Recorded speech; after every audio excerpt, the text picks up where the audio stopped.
WebSportsRadio.com, in association with KBFL, proudly presents. Across the line to Kovacic. Kovacic, the leading scorer for Missouri State. Drive, score!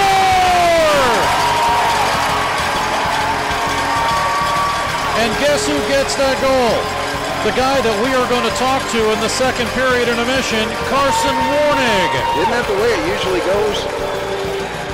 Carson Warnig with a nice blast through some traffic, and Missouri State has a 1-0 lead. You know, that would sound really egotistical if it wasn't so true. It happens more often than not. I can't figure it out. Missouri State University Ice Hockey.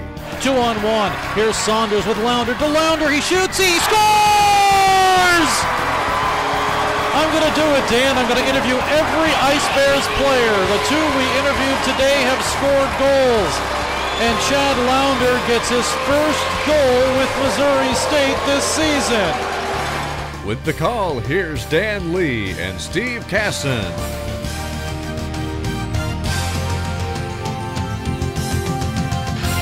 And live from Mediacom Ice Park and the Stan Melton Ice Rink, it is the final home games of the 2017-18 season for Missouri State as they host the McKendree Bearcats. Hello, everybody.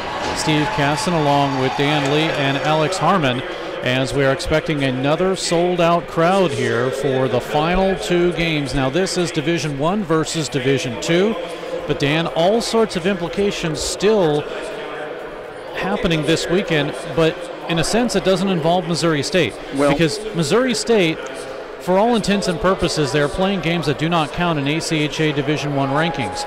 But other teams are playing. Missouri State ranked number 17. You have to be number 17 to be in the Nationals to get a bid this year.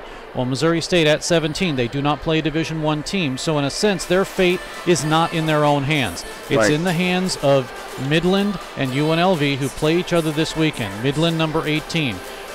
Right now, we are all UNLV Runnin' Rebel fans. Yes, that's we want to see that. Exactly what we are. We would love to see that sweep this weekend of UNLV over Midland. They're not the only ones that could get us in, though.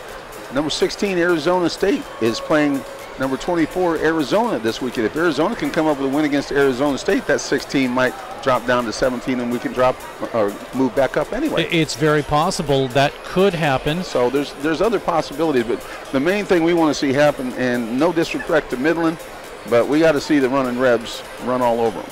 Yeah, that's exactly what we want to do. And now, one thing that we do have to talk about is the fact that 16 and 17 are what's considered a play-in game, because it's the top 16 that actually go to the tournament, but they're allowing, in this case, 17, and it's really 20 technically, but you have to be, with all the auto bids, at least 17, so then you have play-in games. Right. Missouri State would play, as you mentioned, Arizona, because they are number 16. So even if things flip-flopped and it guaranteed that Missouri State would be in, whether they were 16, 17, they still have to play the play-in game, one extra game in Nationals before a chance to play a second game in the actual competition. And Arizona State also faces the remote possibility. Arizona State is ranked 16th. So Yes. they face a remote possibility if Midland should sweep and move up above both of them. If Arizona State gets beat by Arizona and Midland sweeps the running Rebs, Midland could actually jump up, we jump up, and Arizona State finds themselves at 18. That is actually a mathematical possibility, but we don't see that happening. It is mathematical, but you know what? We've been trying to figure out the computer all season long, and for some reason, you can't. You just cannot figure out the computer at all. All we know for sure is a team that is 5 and 13 in Division I competition has as much chance of making the playoffs as we do, and that just doesn't seem to rub well with any of the coaches. We've heard from both Jeremy Law and Ryan Armstrong, and neither one of them can really understand. Well, they understand the system, don't get me wrong. They know exactly why Midland is where they are, but they don't agree with it, and we don't agree with it, and that's the way it goes. And what did happen last weekend for Missouri State to at least become number 17? They had a split with Iowa State, and that was a big, huge weekend series for Missouri State. If you remember, a year ago, they swept Iowa State here at home, but they split this past weekend, and that was helpful for Missouri State. Let's join Kevin Thorough for the introduction of the starting lineups. Forward from Zurich, Switzerland, number 57, Dominic Nass. Starting at a forward from Fort Saskatchewan, Alberta, number 17, Ty Wilson. Starting at a forward from Castle Rock, Colorado, number 27, Connor Brennan. Starting on defense for the Bearcats from Gothenburg, Sweden, number 44, Daniel Norlander. Starting on defense from Cedar Rapids, Iowa, number 8, Alec Nichols. And in the net tonight for the Bearcats from Midland, Ontario, number 20, Andrew Best. The Bearcats are coached by head coach Gary Henson and assistant coaches Lubos Barteko, Tommy Brown, and Brendan Witt. And now, ladies and gentlemen, in the heart of downtown Springfield, inside the East Rink of beautiful Mediacom Ice Park, the house that Stan built, it's time. Everyone on your feet and make some noise. Let's welcome your Missouri State Ice Bears. Starting at a forward from St. Louis, Missouri, number 20, Andrew Kovacic.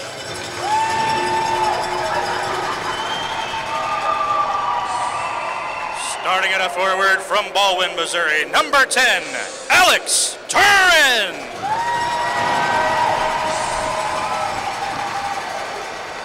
Starting at a forward from Fenton, Missouri, number 16, Josh Bell.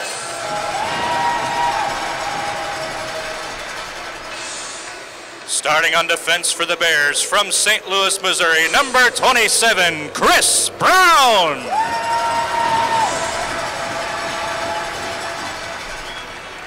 Starting on defense from St. Charles, Missouri, number 11, Brennan Anderson.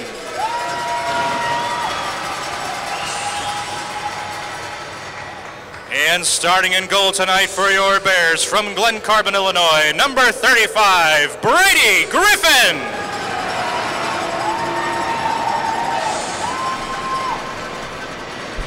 And ladies and gentlemen, let's welcome tonight's youth player of the game.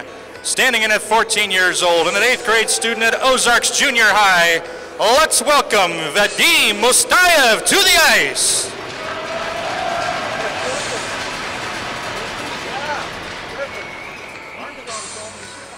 And now, ladies and gentlemen, please remain standing. And gentlemen, please remove your caps for this evening's presentation of the national anthem by Shane Piles.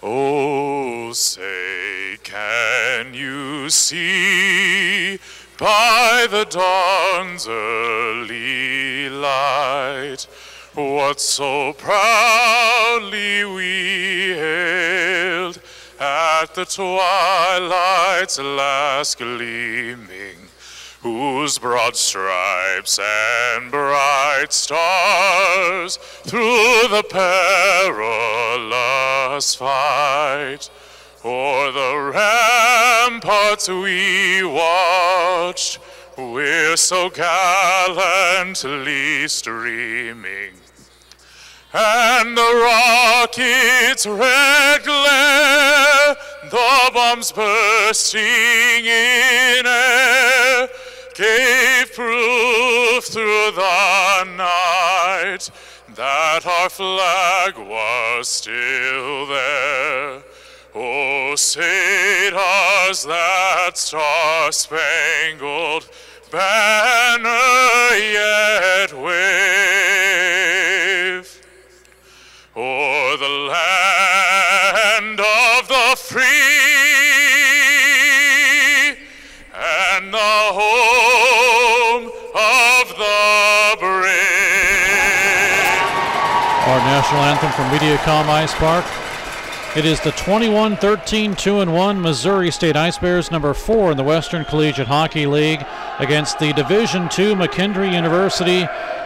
Record of 23-5-0. They are the 2018 Mid-America Collegiate Hockey Association champions for the second time in a row in the Gold Division.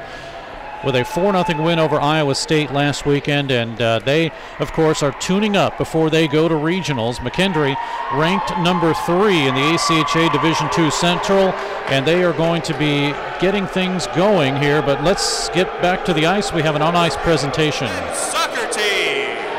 Missouri State's men's soccer team, John Leamy leading it, who we'll talk to in the first period intermission for the ceremonial face-off. Always good to see John. He's almost as big a hockey fan as he is a soccer fan. Almost.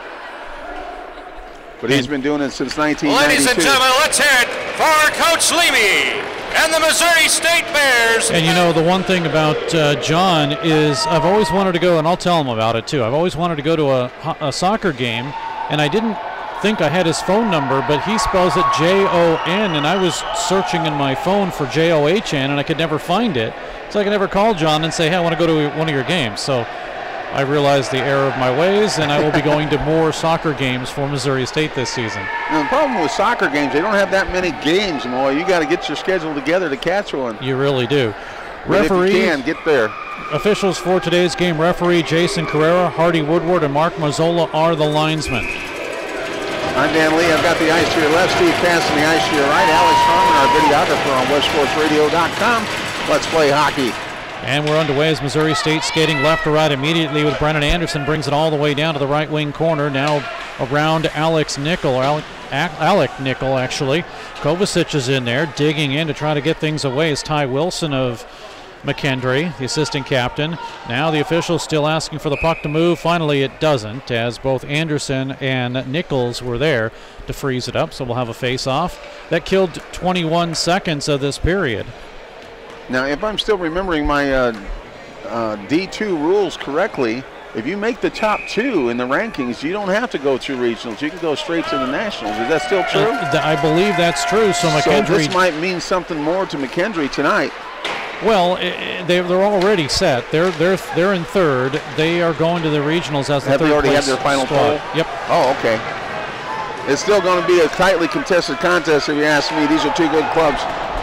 Big hits there as Missouri State's Kovacic has it. Fans react to each and every hit right now. Left wing side, Anderson drive and a save by the southpaw Andrew Best, and a rebound, and Best will hold on to it. Andrew Best, in 23 games, he's 17-5 with a 2.75 goals against average and a .918 save percentage for the southpaw. For Missouri State, it's Brady Griffin in net. Griffin, in 6 games, is 3-2 with a 4.13 goals against average and a .868 save percentage. Face off to the right of Best, and off the draw the Ice Bears have it. Quick shot in by the B line, and the guy on the B line, Travis Barrett, saved that time by Best. Rebound taken away by Daniel Norlander, and he'll have it for McKendree. And Norlander will dump it in. Brady Griffin has it roll off of his stick. It comes back out front. There's a one-timer and a save off the pads. Rebound is loose. And Griffin will get down on top of it to stop play. The first opportunity and a first good rush for McKendree. Now, if you're wondering about the cheers and the chants and everything else going on, yes. That's the pitch, guys. It is from John Leamy's squad right there. As you can see, Alex doing some work. We do have 2 cameramen. We have Alex Harmon and Alec. Meanwhile, here comes Barrett with a break. Left side, he shoots. Oh, what a huge pad save. Broken stick. Barrett broke his stick. We're going to get a penalty, and I think it's going to go against McKendree, and it will. Ice Bears get the goaltender out. Here's a drive in, and a shot by Jordan Bratton is held on to. The first penalty of the game will go against McKendree. Yeah, I think it's going to be a slashing call. I think that's why the stick got broken. That's exactly why the stick got broken. Now, here's the first thing I noticed, Dan. It's going to go to Norlander. When the stick was broken, I thought for a split second it was a penalty for playing with a broken stick, but then my mind kicked in and said, no. Yeah, there's a reason it broke. There's a reason it broke. Comes at 18:34 left here in the first period. And the first power play opportunity of the night for the Missouri State University Ice Bears. 1:26, the time of the penalty. And power play number 1 for Missouri State. The Ice Bears on the power play, 20.1%, 39 out of 194 chances. The penalty kill for McKendree, 85.2. They've allowed 15 for 102. Here is Brown. High slot, crisscross, down in low, gets it to Bell. Now to Anderson, right side. He crisscrosses once again with Bell. Anderson now switching up with Chris Brown. Anderson behind the net, captain for Missouri State. Anderson, Brennan with 9 goals, 16 assists. Puck comes up the middle, taken away by McKendree, and it's cleared by Michael Weidman all the way down. Good job by Weidman to get in front of that pass out in front of the slot. Ice Bears back on defense now. We'll try to reset it. Here comes Josh Bell. He'll have it across the line, Andrew Kovacic. Now to Bell. He'll skate down right side. Bell is cut off at the pass. Now he'll get to the right point to Brown. Left side to Anderson. He walks in. He scores. Oh, no, he hit the post. He hit the crossbar. Then it hit the... Dan, I thought up underneath, but no. We'll have to look at that one. Here's Brown in with a drive and a save. Yeah, I'll have to look at that hit the one. Crossbar, but boy, that was close. Yeah, I don't think I saw the net move behind, so I don't think it was in, but it definitely hit something on its way in. Let's take a look at it here and see if we can grab this one. But well, if it had hit underneath, you'd have seen the water bottle pop up, because that's right where it was. No, it definitely, it's the way it bounced off in my angle. Yeah. It looked like it went underneath, but you can see on the replay, it did hit the crossbar. Bratton comes in, the beeline on for Missouri State. Zane O'Brien, Jordan Bratton, and Travis Barrett. Now it goes to Johansson. He'll give it to Bratton and lost the puck, taken away by Ty Wilson. And Wilson is cut off by Schumacher. Schu had a good stick on that one. Now Bratton will have to race back and try to control it. Schumacher finally catches up with it. He'll give it to Barrett. Touch pass is gone awry, but it comes right back to Schumacher. Now he'll leave it back behind.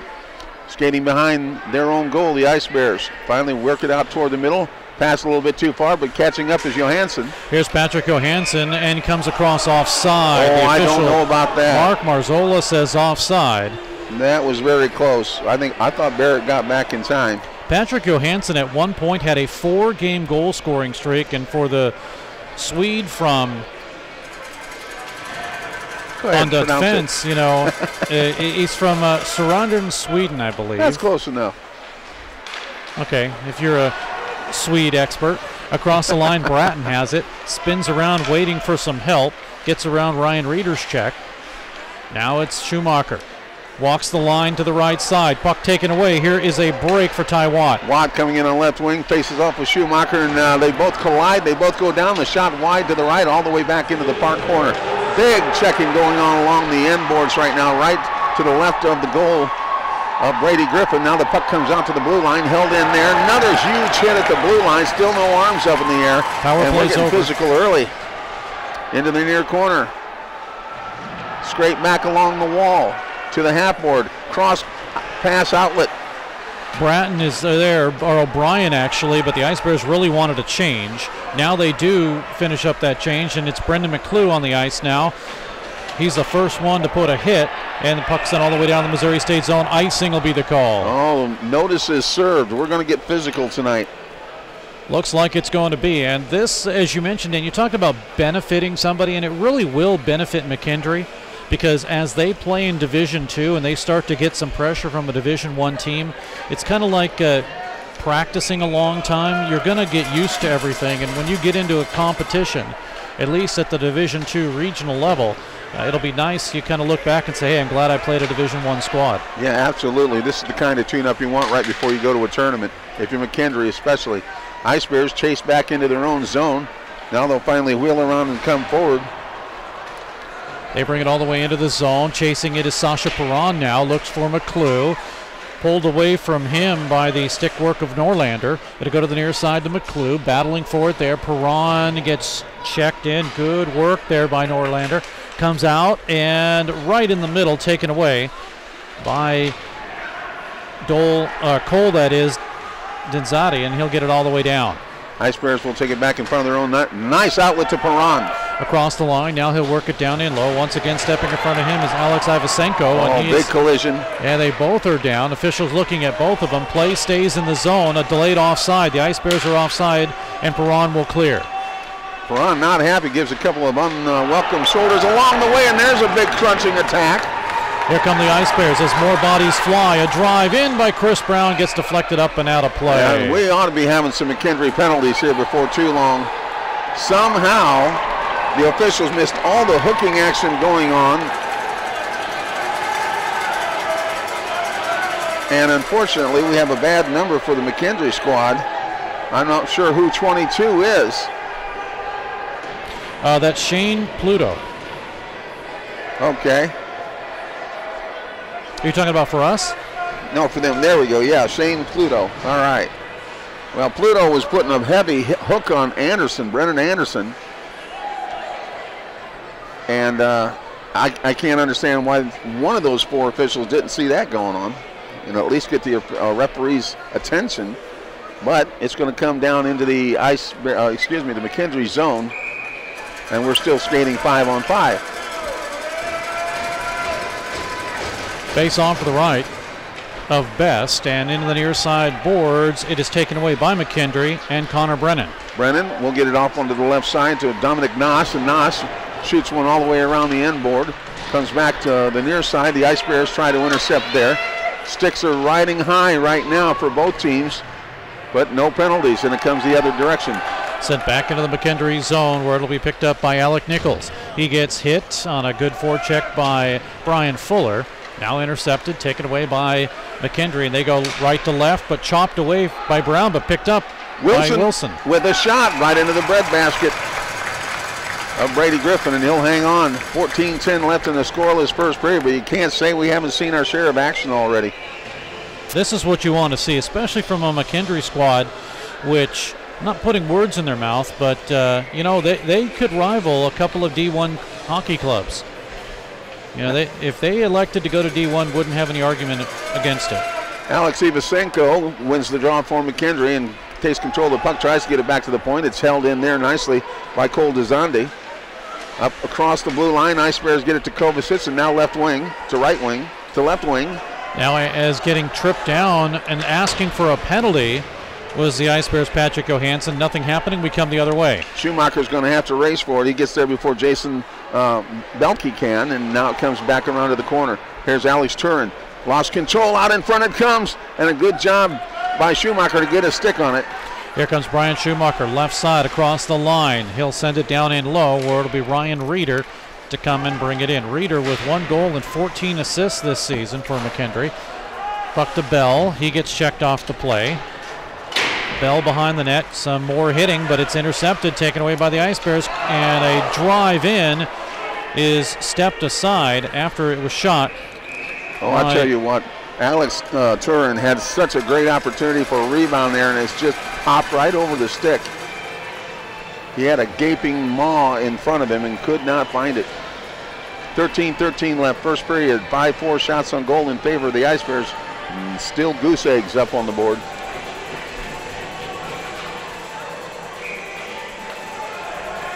Face off to the right of Andrew Best, and it comes trickling right off the dot, right into Best's glove.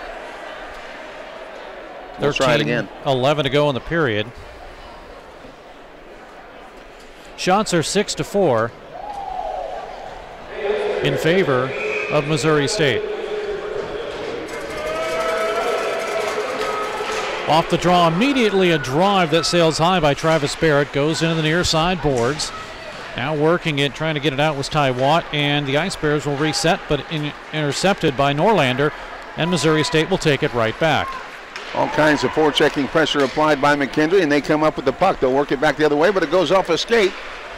Bratton had it and just wanted to clear it. Norlander picks it up, and here comes McKendree with Watt. And Watt will just dump it into the corner. Warnig comes in, and Carson will wheel it back around as it rolls along the yellow stripe all the way around to the far half board. Pinched in there by 5 separate players. Now the puck squirts free to the point it comes. The shot blocked by Bratton, and it comes back into the corner now. Around behind the nets. Ice Bears have it. They get it out on the wing. And O'Brien gets it ahead, but not out of the zone. And finally, a big crunching blow applied. Now another up at center ice. These teams are going to war tonight. Ice Bears have the puck. Warnig behind his own blue line. Touch pass out in front to Barrett. Lead pass comes in the zone where it'll be grabbed by Nichols. Tried to send it at the line. The Ice Bears hold it in. Brendan McClue does. McClue, 5th-year captain for Missouri State. He'll graduate tomorrow, and it'll be senior night. Well, he won't graduate tomorrow. He'll be honored senior night tomorrow. He's still got another year to go in his medical studies, but he can't play hockey, unfortunately. Far side boards, Ice Bears Shane Thornton is there, dug out from him and cleared out to center ice, where it'll be Ty Watt, and another big hit, and this has been huge in this first period. That was an old-fashioned slap shot, hip check into the opposing team's bench right there. Shot sails up, deflected into the netting. Stops play with 11:20 left here in the first period. No score, but more action than you can shake a stick at. Now a little bit of pushing and shoving. And I believe that was Chris Brown that hit the deck, but not hard. Are we going to get a penalty here? We are. And it's going to be against Anderson. Brennan Anderson's going to skate to the box. No, we're going to go 4-on-4. We're going to get an additional penalty. All right, we got them both ways. I think Watt's going to go. Watt gets roughing. Well, I'm sure Anderson will get something similar. Let's go ahead and call it roughing. This comes with 11:20 left here in the first period. And you're right, it's going to be a 4-on-4 skate for a couple of minutes. No score here from Mediacom Ice Park. Steve Casson, Dan Lee, Alex Harmon, thanks for joining us on Web Sports Radio and KBFL. Ice Bears win the draw. Josh Bell will retreat momentarily. Wilson comes in with a forecheck. Here's your penalties. Bearcats number 26, Ty Watt, both roughing minors at 8:40 of the first period. That's the call from public address announcer Kevin Thorough. Near side boards now. Schumacher doing battle with Connor Brennan. They'll battle all the way into the corner. Puck comes up toward the net, but it's deflected away, and here's Josh Bell. Bell will have it for Missouri State. Bell with 11 goals, 14 assists, and he was injured partially in this season, but he had it taken away by Lazar Lesteric, and he'll have it. Ryan Reeder with a nice drop pass to Wilson. Wilson gets taken off the play by Schumacher. Schumacher will wrestle him into the near corner. On the half board, all the way around they come, and finally they'll drop it back into the deep corner on the near side. Players begin to stack up there. Who's got the puck? It's hard to see from here, but it finally squirts free and it comes away to the Ice Bears. It'll be Bell left side, looking with Kovacic. Bell across, drops it to Covey. Now Covey in front to Bell, and as Bell was trying to get position, he didn't have his stick down. Covey works the puck again, gets it over to Bell. Will drop it down in low. Instead, he was hounded there briefly by Dezati. Now a drive-in, sails wide. Bell will have it. Once again, Dezati is there to break it up, but here comes Brown for Missouri State. Ice Bears swing it around on a 4-on-4. Bell working it down in low. Up the middle, tipped away and out to center ice by Wilson. No, the Ice Bears hold it in. Here is Warnig with it. Carson Warnig drives, sails high and wide. Near side boards to Brown. Brown will work it. Now gets it to Kovacic. Ice Bears now have 18 seconds to go on the 4-on-4. Covey is pulled into the corner, lost his stick, but it's Bell with it. Now to the right point. Drop down in low. Kovacic with a nice flipping puck. He shoots, he scores! Oh, what a goal! Oh, my goodness. Wizardry. Just pure wizardry from Kovacic. Not only to flip the puck up over his defender, but he finds an impossible angle to score. And Missouri State has a 1-0 lead. Let's start it about here where things drop down in low. Kovacic flips it and up over the shoulder of Best, and Missouri State has the advantage. What an amazing addition to his highlight reel. He's going to be watching that one 100 times. Teams are at full strength. Or at least his dad will be. Man, what an effort from Andrew Kovacic. Ice Bears goal scored by number 20, Andrew Kovacic. Unassisted on the play, time of the goal at 10:35 of the first period, scored by number 20. The Ice Bears on a 4-on-4, and Kovacic makes it 1-0 in favor of Missouri State. Both teams back at full strength now. Ice Bears in control. Johansson with a shot from the point.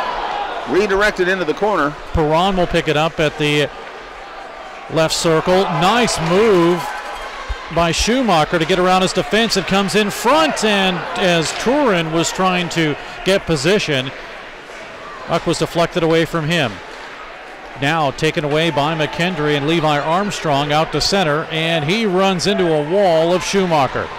And he's still fighting forward, still battling hard, and still comes up with the puck once again. Out in front to the slot. Turn there to deflect it away, and here's a break. Ice Bears have it.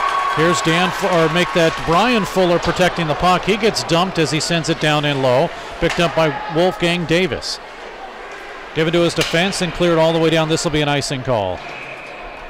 7:55 left first period. 1-0 Missouri State University with the advantage.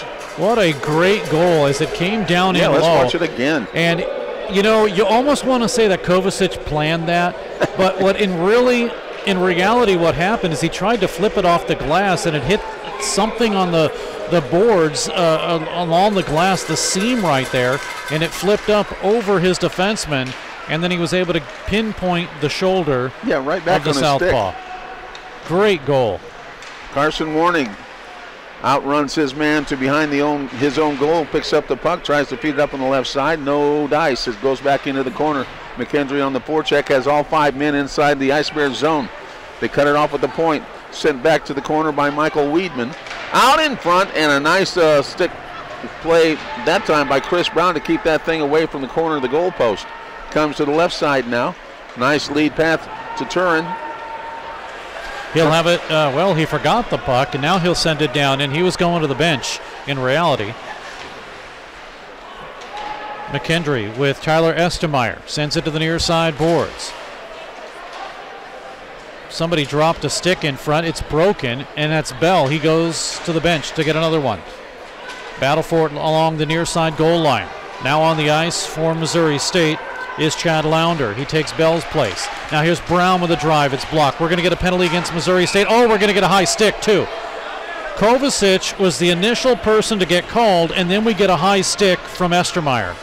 So what would have been a penalty against Missouri State on a power play for the Bearcats is going to be a 4-on-4.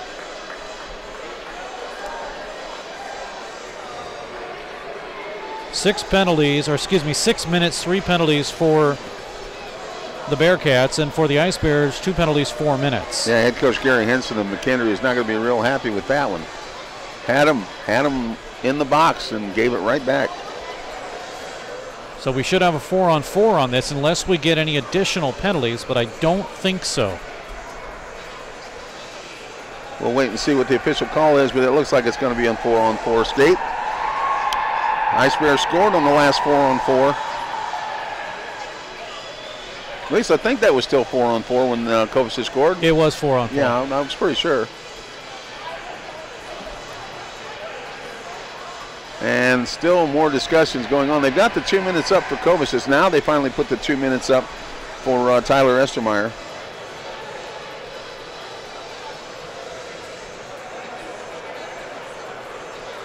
And where are we going to face this one off? This will be in the McKendree zone, I believe, because that was the last penalty called.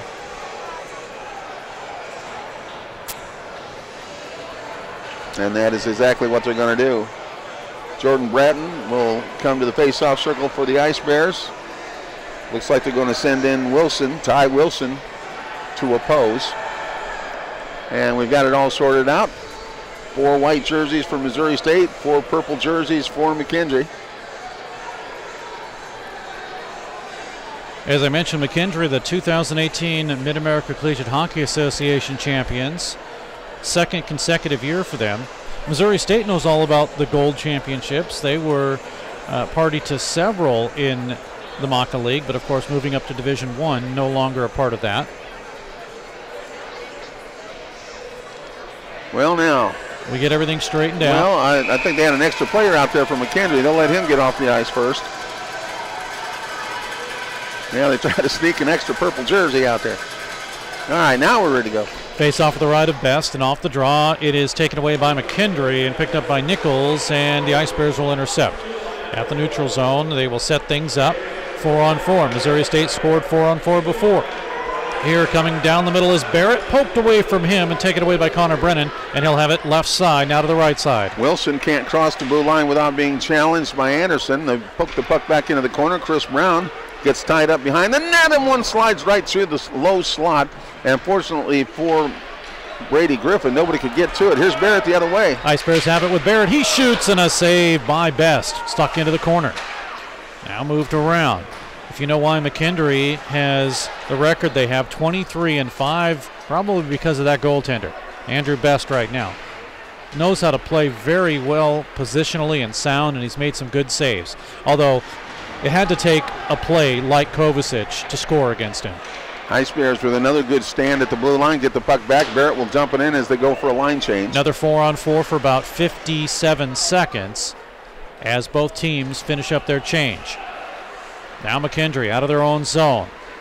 DeZonde comes across his own blue line, can't get any further than the red line before it's poked back, and this is going to be offside. Well, I'm sorry, Zane, but I think you were a little step ahead there. It was close again. Thornton came in, and O'Brien is saying, hey, I was on the line. I think he kind of stretched that toe a little bit further than it could go. It was very close, but it'll come outside the blue line. 44 seconds left on the 4-on-4, Magic Fours. And off the draw, the Ice Bears try to win it and bring it into the zone, but a play with a high stick by McKendree. 9-4, the shots on goal now in favor of Missouri State University. 1-0, the big number, also in favor of the Ice Bears. And we'll come back down to the McKendree zone. 5:25 remaining in the period, and coming up at the first period intermission, we will talk with John Leamy, the head coach of the men's and women's soccer teams. This time it's the men's. We'll talk to him and a couple of players he'll bring up. Thornton in for the draw for Missouri State. Jacob Young for McKendree. And off the draw, bouncing one taken away by the Bearcats, and getting it out is Weedman, but as he got it out, he slid down on the blue line. Didn't know the blue line was that slippery. Well, he just caught an edge the wrong way, and down he went. Here's a shot, a blast coming in from the right side. A good effort that time. We're going to get a Ryan penalty. Reeder. We are going to get a penalty on the play. It's a slashing call. On who? And it's Missouri State. It's going to go on Zane O'Brien. Finally a power play opportunity now for McKendree. Let's see what they can do with it. Well, they're 29.3% on the power play. They've scored 42 power play goals in 143 opportunities. That is huge. Missouri State 81.4. They've allowed 30 out of 162, and we have that power play, but with a lot of ice out there. Yeah, this is a 4-on-3 for the moment. For about 15 seconds. And McKendree has it in the zone, feeds down low and into the glove of Griffin, who, by the way, is a left-handed goalie, and it actually helped out. Yeah, southpaw versus southpaw today. Both Best and Griffin are southpaws. Now, from what I understand, Griffin will play half the game, and then Brendan Shuck is going to play half the game. That's what we've been told initially. We'll see. Puck taken away and cleared off the draw and sent all the way down. So now it is a 5-on-4 as both players have come back. And McKendree on the move. Here's Daniel Nordlander carrying in. He'll try to get the shot off. It's partially deflected, and it comes in on goal, and Griffin will get down on top of it, and then a couple of players trip over him. No intent there. 1:27 left in the penalty to Zane O'Brien of the Ice Bears. Shots are still 9-5. 9-6 now. They just updated one. Let's go just to the right of Griffin as he peers out from his goal crease. Nope, we're going to go the other way. Let's go to the left side instead. Change their minds. Wilson will step in against Turin, and Turin wins the draw for the Ice Bears. A quick flip of the wrist, and away it goes. Sent all the way down for the goaltender, who had trouble clearing it. Best did. Now it's taken away by Kovacic at the line. Turin, and they're going to say offside. Yeah, it did come out of the zone just barely. 1:16 left on the penalty to O'Brien. I'm Dan Lee along with Steve Casson. Glad you could join us tonight on WestSportsRadio.com. Alex Harmon, our ace on camera work tonight, will be with us for the next couple of nights, and we're not paying him a dime. I don't know why he hangs around. You know, I think he feels sorry for us. I think that's what it is. That and a little extra credit for his college courses. That's it, too. Oh, and a trickling puck almost got by from long range on Andrew Best, but he managed to steer it just outside the post, and McKendree will come back the other direction now. They're working the power play. It almost cost them right there. Line change for Missouri State. The Bearcats of McKendree will do the same thing. 4 minutes remaining in this period. 47 seconds to go on the power play. And McKendree, who at 29.3%, having a hard time getting things established. Now they do. Lestaric with a snapper that comes up a little bit high and off the glove of Griffin. Deep into the corner it goes. McKendree, still 32 seconds left on the power play. Work it toward the top of the slot. There's a wrister and a nice glove save by Griffin as again players pile up in front. 10-8 now. Shots on goal start to even up a little bit under this power play opportunity for McKendree. 3:38 left to go here in the first period. Still 1-0 Missouri State University with the advantage. And we have seen some spirited hockey so far in this one. Let's try Lazaro Lestaric going up against Turin, and Lestaric wins the draw. Here's a shot, another save by Griffin. This one whistling in off the stick of Cole DeZonde. Dan, we were talking about it being spirited in penalty minutes. McKendree, this season, only 302 penalty minutes. Missouri State, 507 penalty minutes. And that's actually down quite a bit from last year. Oh, that's down about 3/4 down from last year. McKendree with 14 seconds left to work with the man advantage. From the top of the slot, deflected out in front, straight up into the air. Ice Bears get a hold of it, send it away, and that should do it for the penalty. 5 seconds to go, but to clarify, we're talking about Missouri State's penalty minutes. Definitely down from last season. Oh, yeah. Over 1,100 last season for Missouri State. Straight out of the box, Zane O'Brien becomes a factor. Almost got a steal, but it popped up off of his stick and heads into the Ice Bears zone. McKendree will take it from there. Tried to feed it to the face-off circle, couldn't get it that far. Carson Warning will go back and find the handle on it. Gives it cross ice to Perron. And now, as moving in is Alex Rubin, a line change for Missouri State. 2:45 to go. And in his own zone is DeZonde. Good forechecking pressure by Rubin. Ice Bears still put the pressure on. They had 3 in the zone, and they steal the puck. Now on left side, a drive in by Perron is held on to by Best. And a little bit of jawing. We're going to get more penalties. Jason Carrera just called somebody to the penalty box. And it's Perron, I believe, at least. Another power play. Well, it's actually still only the second power play. Yeah, well, yes. Because we've had so many 4-on-4s, but in this case, second power play as Perron goes. And this is 4th penalty, 8 minutes total in penalties here in the first period. So McKendree gets to go back to work with a man advantage. And again on the power play, coming into today's game, 29.3%, 42 for 142, make that 43 opportunities. Ice Bears win the draw but can't clear the zone. McKendree with the puck.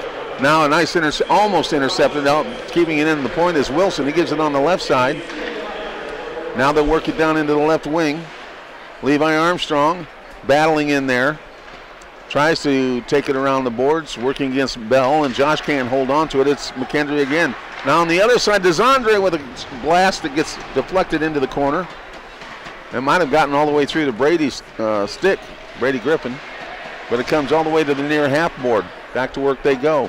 They stack it up there. Ice Bears trying to kill some valuable time. Now they get a hold of it, but it comes straight to DeZondre in close, and a nice move on the right side, and Griffin comes up with a huge stop.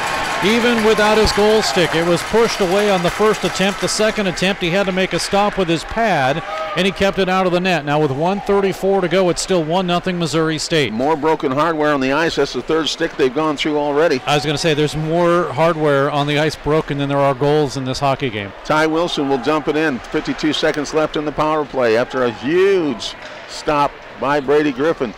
Now it comes back behind Griffin's goal. They'll work it to the near half board. 43 seconds left in the power play. Up to the top of the point. Here's Cole DeZonde. He'll get it on the right side. Shot blasts in wide to the right. Bounces out the other side to the near board. And now all the way across the zone. Ice Bears have it on their sticks. And here we go. Less than a minute to go. McClue waits as Anderson comes in. He shoots. It's blocked. Rebound poked into the corner. Good poke by Armstrong. Near side boards. Now racing out is Armstrong, and he's left side across the line. Anderson picks up some loose chains, pushes it out toward the red line, picked up by McKendree right there. Here's Ty Watt. He'll turn it back the other direction. He gets it back on a give and go. Feeds it into the high slot. Only Chris Brown is there. 36 seconds to go. Here across the line is Barrett. He shoots. He scores to Jordan Bratton. And Bratton gets the goal. It's a shorthanded goal, and Missouri State leads 2-0. Nice crisp passing on that breakout. Not a whole lot Best could do about it. A pinpoint shot by Bratton on the other end, but a nice pass, couple of passes to get him there. Huge goal for Missouri State. And that's actually not the series there. We'll get the series for you in a second here. That's not the series, but let's listen to Kevin Thorough call the goal as Missouri State takes a 2-0 lead in this hockey game. 20 seconds left on the first period clock. And Missouri State Ice Bears goal scored by number 9, Jordan Bratton. Assisted by number 12, Travis Barrett. And by number 81, Brian Schumacher. And that's going to do it for the first period as it comes to a close. Time of the goal at 19:28 with of the a first firm period. rush by Missouri State University scoring on a short-handed goal to take a 2-0 lead into the locker room. Of course, Missouri State started off with Andrew Kovacic getting his 19th of the season. Kovacic's goal, just a thing of beauty. You look at it, bounces it off the glass, and then up over the shoulder of Best, and it is a 1-0 lead for Missouri State. Then the Ice Bears come back, a shorthanded goal on a 2-on-1, Barrett and Bratton. Bratton scores, and Missouri State has a 2-0 lead for Bratton. That is goal number 11 this season. And it is a 2-0 lead for Missouri State after one period of play. Coming up in just a second, we will hear from John Leamy, the head coach of the Missouri State soccer team, the men's soccer team. We'll do that in just moments. 2-0 after 20 minutes of play. Missouri State over McKendree. We all love the fajitas. Their margaritas get the crown. Don't forget the quesadillas. It's the best Mexican food in town. Now your favorite Mexican restaurant is open on Sunday. Yes, Maria's Downtown is open on Sunday. So bring your family and friends and enjoy Mexico with us 7 days a week. Hold on to your salsa and your chips. Maria's on South Avenue in downtown Springfield. Hi, my name's Scott Morris. I own Falstaff's Local. It's the new hockey bar in town. You're missing out if you don't come and watch some Blues games down here. You'll also be able to hear the sound of all the games. We're located between the Hers building and the movie theater on Park Central West. We have a limited but great menu. We're open for lunch. We are the hockey bar, so come and watch all the hockey games. We're going to cover MSU Ice Bears, the Springfield Express, and we may have some big-time NHL players show up. We are installing a train whistle down here. I think we're the only ones in town that are daring to do that. Please come and see us at Falstaff's The Hockey Bar. Thanks a lot. I will see you soon. Back at MediaCom Ice Park, Steve Cassie, Dan Lee on KBFL and on Web Sports Radio. And Dan, somebody apparently won something. Yeah, and we have our guests up here in the broadcast booth now. A couple of players from the Missouri State University True Football League. I'm going to call it that. Well, yeah, soccer team, but yeah. Head and coach, they're more interested in that. They were more interested in that than they were I the would interview. be too. They're all ready for the interview. Jump right in because that was Michael Creek that just scored that goal. Oh, you know him. That's one of your players? That's why. Yes. That was one of your players that just scored there? That's one of our goalkeepers that just scored. There you go. All right. Well, welcome aboard, John Leamy. Good to see you again, as always. And you brought a couple of players with you this year. Yeah, we've got Jake Laird, and Jake is from Southern Illinois, just outside of St. Louis, Troy, Illinois. And then we've got Kyle Hebert. Kyle is all the way in from lovely Winnipeg, Canada. Okay, so Kyle is a big hockey guy, and so isn't Jake, as you can tell by the Blues jersey. Yeah, wearing the Blues. But Kyle, I need to ask you a question though. What's it like being down here versus being up in Winnipeg? Because in Winnipeg, it's probably cold and snowy, and now you get to be down here, and it's so much nicer, isn't it? It's like my summer holiday. I come down here in January, and there's no snow anywhere, you know, no polar bears. It's a great experience. What's it like to play for head coach John Leamy? Oh, man, it's been great. This is your chance I can't tell the coaches or the players how appreciative I've been of all 3 of my years here at Missouri State. They just keep getting better and better. I just don't know how you play soccer on ice up there in Canada. How do you do that? Do you actually have enough summertime to play soccer up there? Yeah. We got a lot of indoor facilities that we use, nice. so we play indoors most of the year. That's where you get most of your practice in, then is indoors. So you're able to score a goal this year. Take us through your goal. Well, it was a corner kick, and it was actually weird because right before that game, I was wearing a certain pair of cleats, and they broke, so I put on a new pair of cleats. So the new pair of cleats actually had some magic, but it was a corner, it came out, they didn't cross it, I was kind of upset, and then it came back in, and it just hit my head and went in somehow. So. Okay, so is that a soccer term, your cleats have magic? I think we should. Well, the hockey players, their sticks have magic. Well, yeah, exactly. Yeah, that's true. So I mean, so what you're doing is you're blaming it on the shoes and not necessarily your ability. I'm just joking with you, but yeah, it's all in the shoes. Yeah, that's it. I think we need to back up just a little bit for our casual listeners out here and let you know we're talking to the reigning MVC regular season champions here. They had a big year last year. You guys came up with a great down the stretch drive, an unbelievable game against Drake. I mean, you know, most people, they look at a 0-0 game and they're going, oh, yeah, right. No, that's a war. That's a war. Yeah, and most games are, you know, and when you get to college soccer, they're close, they're tight, they're hard-fought defensive battles. But I tell you what, these boys, Kyle and Jake and their teammates, did a wonderful job this year. I mean, they competed. It's always awesome when you can win a Missouri Valley Conference championship. As Stan Melton reminded me on the way into the rink, though, we fell a little short. And we just probably missed our chance at the NCAAs because we lost in our conference tournament final, and we needed that where we sat with the RPI and everything. But a marvelous year for the kids, and couldn't be more proud of them. And, of course, these are some of the guys that helped you get to win number 250 on your illustrious career here at Missouri State University. Well, we don't know anything about that, but I do know that we've had a lot of great players here and coaches that have won a lot of games. And Jake and Kyle have really been good anchors. Jake spent his first couple of years, I'll let him talk, but he was a left back for us, but then he moved into center mid, and Kyle's the center back for us. Jake, take us through some of the highlights for you in last year's competition. Well, to be honest, I mean, I didn't have too many highlights. I was kind of more of a defensive player, so I kind of helped out in the back more than up front. But, I mean, winning another championship, I won my freshman year as well. But winning a second championship's great, and I've got one more year left, so we're looking to add a few more. And I didn't really necessarily mean you personal highlights, but some of the moments you remember with this team and some of the things that you look at your teammates and go, wow, I was part of that. Oh, I mean, the Drake game, like you said, I mean, it was a 0-0 game, but after the final whistle blows and you guys are champions, I mean, it's a great feeling. And then especially the Evansville game was a big one when we won on penalties. Ian Wu actually scored that penalty to take us to the final, which was really exciting. But yeah, I mean, I said those would probably be two of the biggest ones. Tulsa was a big win, 2-0.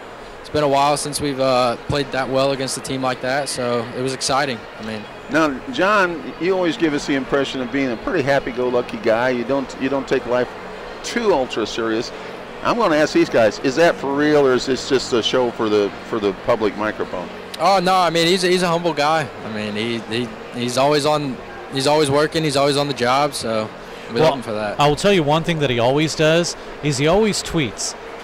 John has become this huge Twitter fan, and every time I see a tweet, it's from John, and it could be, you know, it's always positive stuff. It's always things, and he even tweets about the Ice Bears and stuff. So yeah, he's right there with the tech. Did you see him just a minute ago? He's the one taking the selfie. He's right there with the tech. He's doing it all. But yeah, I mean, obviously, because that's going to be tweeted here momentarily. Yeah. But we're big fans of the Ice Bears, and every time we get the pleasure to visit with y'all and beyond, but it's just such a first-class operation. It is professionally run. It is just the minute you walk into the doors here, you are greeted. It is the best atmosphere in the world. These kids play their hearts out. The crowds are great. And you guys as broadcasters, I mean, it doesn't get any better. So it is always a pleasure when we get to come and visit. Well, it is so easy to do this when you've got 1,100 fans, on an average night, maybe 900 or 1,000 fans sitting in the stands, and they give you that electricity and they give you that excitement. It's easy to get excited.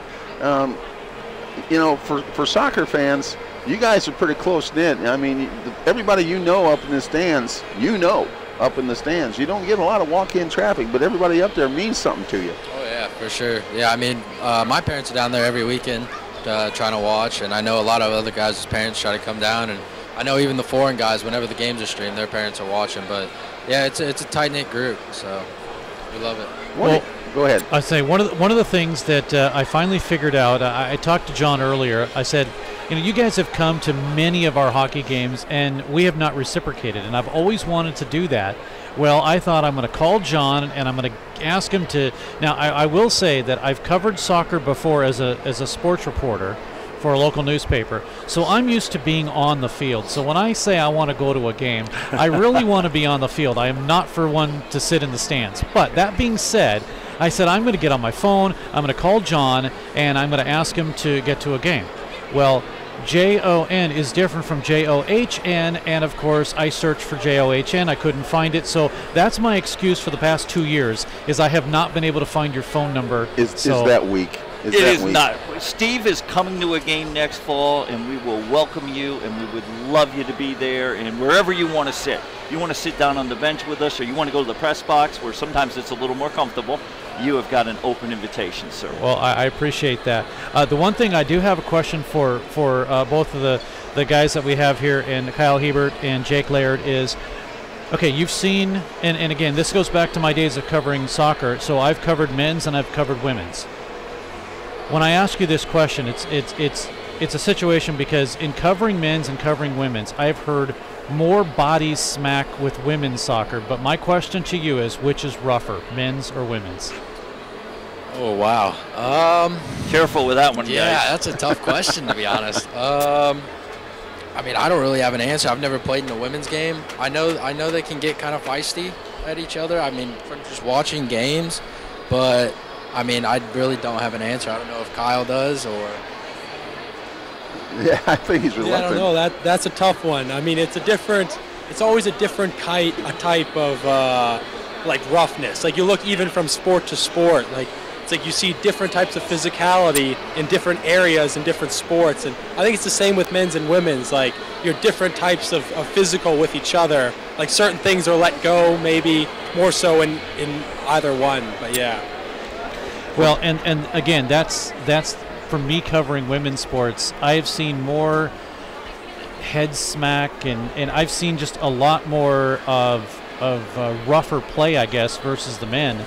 And I don't know if maybe it's masked a little bit because in a men's sport, you kind of overlook it in a sense because you're used to the rough play. But for women, you're not really. And then all of a sudden you hear this, and it doesn't seem right. And maybe that could be swaying my thoughts, but I thought women's soccer was the easiest thing ever. It is not. It's rough out there. Yeah, there's nothing easy about soccer. Anybody that's been to see a match knows there's nothing easy going on out there, and just the stamina involved in running up and down the field for as long as you guys do. What kind of training does that take? Yeah, this is for our players. What kind of trainings does that take to be able to run up and down the field all day long? What's your prep? What do you have to do? Yeah, we do, we never really lose it, so we kind of keep our fitness up even in the spring. We'll be working and stuff. And then before the season starts, we'll have a players-only preseason where the players will come in, we'll run in the mornings, we'll train in the evenings, we'll be ready to go. So by the time we get to work with the coaches, we're ready to go physically, we're ready to go mentally, and we just jump right into it. So it's even still, the first couple games, you're pretty shattered. It takes a couple actual games before your body adapts to playing 90 minutes. John, do you think you cracked the whip on these guys physically more than most coaches? No. You know what? That's a loaded question there, but they work very, very hard, and Kyle hit it. They work year-round. They're in the weight room now 3 days a week, We're practicing basically every day, and of course we take the mandatory NCAA days off and all those things, but it really is a year-round, and it's a dedication, same as the kids that are playing hockey out here tonight. You know, they put so much into their sport. It means so much to them. They're watching film, they're lifting, their fitness, working on their techniques, and it's what really NCAA sports have become and college sports have become. So it takes that type of an effort and dedication, and it's not uncommon in a game. If these guys play a full game, it's not uncommon to see somebody go 12,000, 13,000. We've had kids go upwards of 15,000 yards in a match. So that's a lot of movement. And sometimes you're walking, sprinting, going backwards, forward, sideways, but it is a lot of activity. They burn a lot of calories in one. And speaking of dedication, of course, you've been doing this for, what, this year, 26th season now? Since 1992. But you have not done that all by yourself either. You've had a lot of good help on that bench with you this year. Unbelievable and all help. the years. Yes, all the help. We got associate head coach Mike Siebold. We've got Jack Roberts, who's a former player, who's back with us this year as a coach. And then we have Coach Colt Reichel, who really specializes with our goalkeepers. We've got a marvelous staff. And boy, they put a lot of energy and effort into making this thing go. We're the luckiest people in the world. You're going to be starting this spring off on the road, and you don't come home till what, March 24th or something like that? I believe so. We're going to end up having 3 dates at home. And if you go on the website, if you go to our athletic website and hit men's soccer, they've got a little bit of a write-up, and you can click schedule and see some of the activities. We're going to get up to St. Louis for a couple of games, and we're actually going to get up to Missouri S&T for a couple of games there too. So we try to pack as much soccer in as we can on the days, because we're allowed 5 dates to play, but we can put 2 games in. Okay, and this first one is not too far away. What is it, March 5th? Yeah, it's coming up. And you got to be looking at the weather map a little bit by this time, can't you? Oh, heck. As the boys will tell you, we'll play in anything. All right. Well, have fun doing that, John. It is so good to see you. We cherish our times that you come up and visit with us at the booth, and love watching you drop that puck. You even do that with enthusiasm. That's what gets me. You even drop the ceremonial puck with enthusiasm. We were hoping to not bust our butts, I think, is what was happening. Now, one last question here, since we do have an extra minute or two. Who organizes the chanting going on down here in the corner? Who gets that together? Oh, the chants. Those always go to the English guys because, they come from a culture from like Premier League games and stuff like that over where they live. So a lot of chants come from there, and they've got some unique ones, I'll tell you that. So, are there any we should worry about? No, I wouldn't say. We'll keep them pretty PG while we're here, but yeah, they're all good. Well, tell them we appreciate it. It adds a whole new flavor to the hockey games down here. We love it. We love it. Well, we'll go chant at your game, but I'm not guaranteeing the quality of our chants. Oh, that's all right. You know what I'd like to do is maybe talk to Josh Doling, since he's from Liverpool, and what kind of chants do they have over there? Maybe get something like that going, because I hear those are pretty good. Yeah, the authentic ones, you really can't repeat them on live TV, can you? As long as you're chanting and no one knows what they are, it's okay, I guess. Yeah, I guess. Yeah, I don't really know any of the Liverpool ones, but I'm sure Josh does. But yeah, they can get pretty rowdy, especially over in England, I'm sure. But now, one last question. We got just a couple of minutes. We keep saying here. one last question. We don't want you to leave. You want to stay here and do the second period with us? Heck yeah. This is a great view. You guys are awesome. So, obviously, people can recognize football players, sometimes basketball players. Do they recognize you guys as soccer players? Does anybody at the school, or when they find out that you play soccer, with the exception of wearing, like you've got a Missouri State soccer jacket on, other than that, does anybody recognize you? When it comes to the American kids, probably not. Maybe more so the foreign guys, just because of the accent. But I mean, we're all pretty average sized guys. I mean, I wouldn't say they recognize us unless they know us personally. But I mean, if they come out to a game, I'm sure they'd know who we are. But yeah, I'd say the foreign guys probably get recognized a little bit more just because of the accent. But I mean, that's about it. Now, one last question. Yeah, one last question. Go ahead. Also well known on the Missouri State soccer team, the academic level. You guys have had a lot of great academic All-Americans and players that excel in the classroom just as much as they have on the pitch, and our hats off to you for that too. Yeah, and I'll let Kyle talk, but Kyle's an outstanding student that's been recognized for all region and all conference with his academics. Yep, we're talking about you again. Yeah, we're talking about your how you've been recognized as an excellent student. I think we gave him a bad headset. Yeah, I mean, it just everything that kind of came to us. Like, I know like a couple other guys got recognized individually this year, and it was just like a whole team thing. Like, we just like every game you go out there and play, and it's just like if the whole team does well and is winning, then they're like, oh, they just pick a guy out from the team. And fortunately, they decided they would pick me, but it was like everyone around me. Like, other teams don't have the benefit of forwards who work as hard as our forwards do to make my life easy, so I have to defend less because the ball's not in our half as much because our forwards are, running like crazy. Like, their amount of high-intensity meters, like we track all those meters, are off the charts. So that is about as diplomatic and humble an answer as I ever could have expected on that question. Well done, sir. Well done. It definitely is. And I'll finish this off because we do actually have to, as the teams are getting back out on the ice. But real quickly here, Missouri State has always, as a hockey team, said that everybody's one big family. Is that what it's like with this soccer team? That everyone is a big family, that everyone really gets along with each other? Oh, for sure. Like, we, looking back, there's so many good memories of just like all the guys being together. Like, off the field, we just connect and are hanging out too. So it's amazing to come here and, you kind of do, when you first get here as a freshman, you sing a song in front of the team, and then that's over, and then you're just a part of the team. That's and great. You guys love each other. That's great. Well, we kept you so long, we have to say goodbye to you. Problem. You guys have another great period. Dan, Steve, thank you for having the program on. It means the world to us. Thank you, John. That's John Leamy, the head coach of the Missouri State men's soccer team, also Kyle Hebert and Jake Laird. Thanks so much, guys. We appreciate you joining us here as we are just about ready for period number 2 of hockey at Mediacom Ice Park. Missouri State has a 2-0 lead. Thanks, John. Thank you so much. But Missouri State has a 2-0 lead over the McKendree Bearcats as we're just about getting ready for period number 2. Steve Casson, Dan Lee, Alec Harmon. No, it's Alex. Sorry, Alex. It's Alex and Alec. I know we have two great cameramen, and they both had to be named close to each other. Well, sure. Our lives cannot be that easy. 2-0 your scores. We head into period number 2. I'm Dan Lee. I've got the ice to your left. Steve Casson, the ice to your right. And as you heard, Alex Harmon on our videography for websportsradio.com online tonight. Hope you're enjoying the broadcast. We're happy to have you here as McKendree is waiting patiently for Missouri State to get themselves set. Well, we were waiting for a couple of the officials. They had some last-minute equipment changes to do, and now they're finally coming back out on the ice.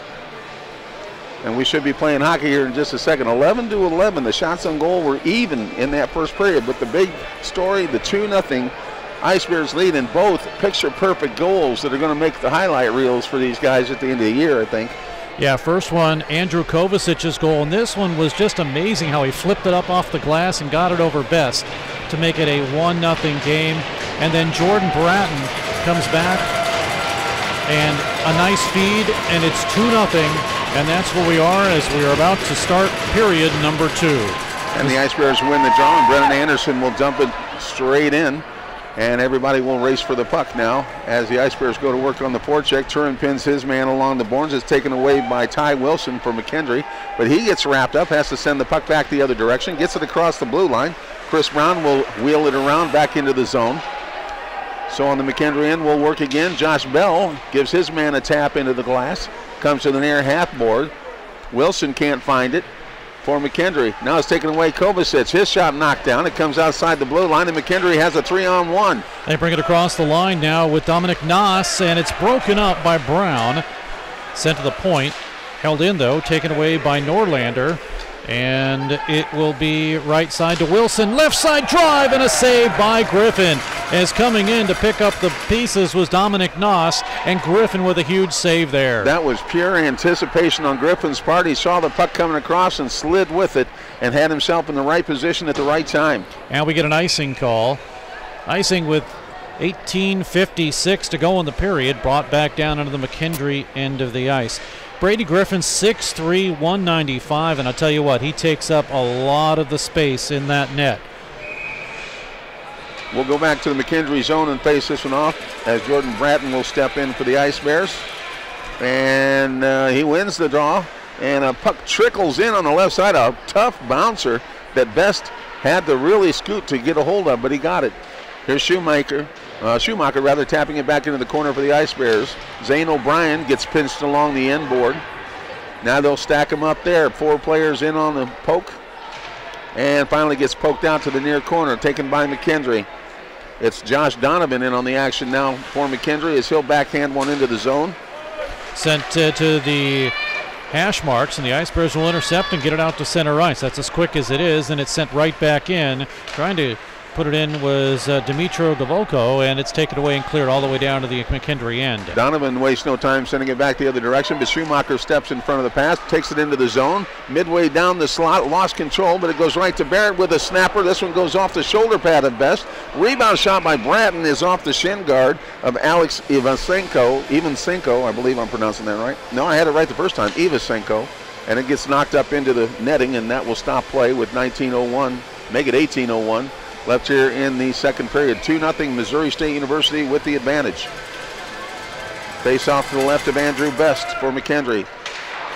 And Carson Warning chips it off the glass back behind the goal. It comes out front and an opportunity for Kovacic. Couldn't put it home though. Nice stop by Best off the wood. Now it comes back the other direction, and this one tipped up and into the glass, and away it comes on the left-hand side. McKendree on the charge. They have a 1-on-3 across the line into the Missouri State zone. Carson Warnig with it. He'll give it over to the corner and underneath Sam Heiseroth's stick to the right point, shot up high as it came off Ryan Reeder's wood. And now we come the other way, and it's cleared all the way down to the McKendree zone. This should not be icing. And now they do call it icing. Oh, and Missouri State won the race to the hash marks, I think. But they do call the icing call. Are we going to get a penalty? No, they're telling Missouri State they can't change. And yeah. The thing is, it shouldn't have been an icing to begin with. No, I don't think it should have either, but they called it. So it will come back to the Ice Bears zone for the faceoff. 15-12 shots on goal in favor of the Ice Bears. 2-0. I want to see if we can get a look at that one. Here is where it originates, and it was deflected, and they call it icing. But either way. Ty Wilson will step in for the Cats against Austin Davis for the Ice Bears.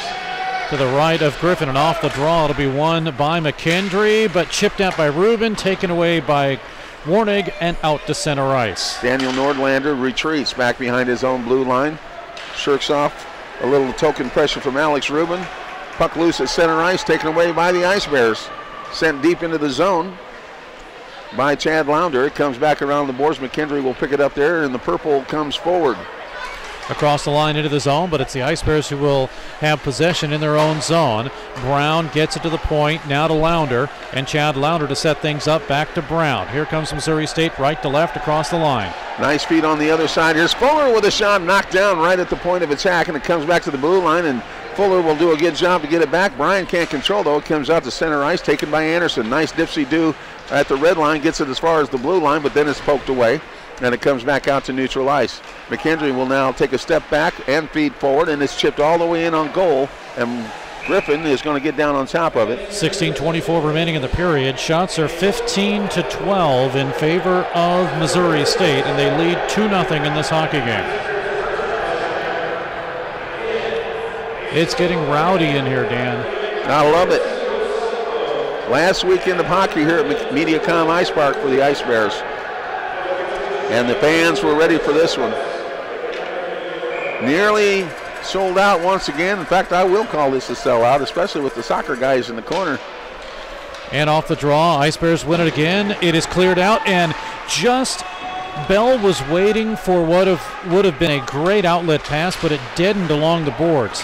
Here's Bell again. He'll pick it up out of his own zone. Stick knocked out of the hand of Michael Weedman, but here comes Bell. Kovacic over right wing, turn out in front to Bell, and a good job by Best to get his stick out there and disrupt the play. And this shot a little bit wide off the side of the net as it comes back in on a second effort, that time from Turin. To the far half board will go. Turin is double teamed, has to get rid of the puck, gets it to Bell deep into the corner. Bell is turned back the other direction by Jacob Young. It comes to the near corner, and now around the side Ice Bears trying to feed it out front. They do get it to Brown. He'll take the shot. This one comes in low and is kick saved away by Best. Into the corner it goes once again. There's a trip in the corner. I don't think we're going to get a penalty on that one, as he was playing the puck and just happened to get in front of the skates. And it'll come to the near boards now. Ice Bears with some good pressure right now. Putting on the squeeze in the corner.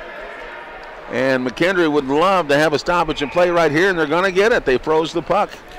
15-16 to go in the period. That was some smart play by McKendree, as they were dead on their skates right there. The officials have been seeming to let things go for a little bit unless they get into the corners. And now we have some issues. Well, I thought everything was copacetic, but apparently somebody's got a problem with somebody down there. It's down low in the far corner.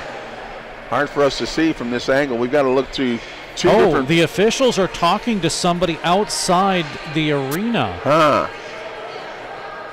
Yeah, from our angle up here, we have to look through no less than 2 panes of glass, sometimes 3, just to see down into the corner. It's hard for us to make out what's going on from this vantage point. So not exactly sure, but they are referencing somebody outside the arena. Or excuse me, outside the playing surface. I mean inside the arena. Yeah, they're in the stands, but they're definitely not on the ice. Anyway, whatever the issue was, it's been addressed. And now we're going to get a timeout as the officials want to do some more talking down there. Or maybe it's a separation of the panel down there. I don't know I'm if it's sure. I don't know if it's that.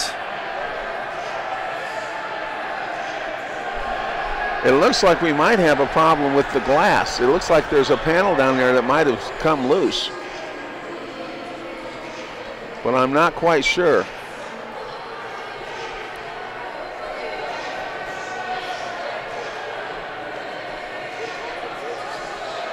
I didn't just hear a dilly-dilly from the corner, did I? I don't know.